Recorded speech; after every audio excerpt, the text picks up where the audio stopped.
মাত্র কয়েকদিন আগেই যে সোনার দাম আকাশ ছুঁয়েছিল, আজ সেখানে বড় ধস।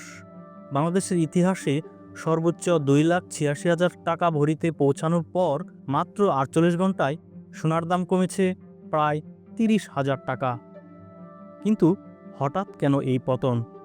আর যেহেতু দাম কমছে, তাহলে সবার মনে প্রশ্ন একটাই, এখনই কি সোনা কেনার সেরা সময়? গত 30 জানুয়ারি আন্তর্জাতিক বাজারে সোনার দাম এক ধাক্কায় 4% বেশি কমে দাঁড়িয়েছে প্রতি আউন্স $5,172। এর মূল কারণ আমেরিকার কেন্দ্রীয় ব্যাংক ফেডারেল রিজার্ভের পরবর্তী প্রধান হিসেবে একজন কঠোর বা রক্ষণশীল ব্যক্তির আসার গুজব। এতে ডলার শক্তিশালী হচ্ছে, আর বিনিয়োগকারীরা সোনা ছেড়ে ডলারের দিকে ঝুঁকছেন।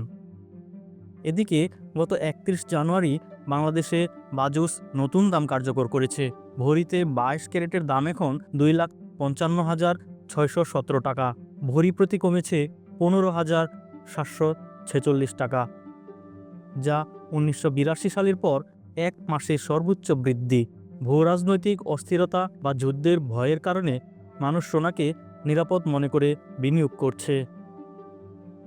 যারা বিয়ের গয়না বানাবেন বা বিনিয়োগ করবেন ভাবছেন দাম কিছুটা কমায়, তারা এখনই বাজার যাচাই করতে পারেন। তবে বিশ্ববাজার এখনো অস্থির, তাই বড় বিনিয়োগের আগে কয়েকদিন নজর রাখা বুদ্ধিমানের কাজ হবে। এখনই হুট করে অনেক সোনা না কিনে একটু অপেক্ষা করুন।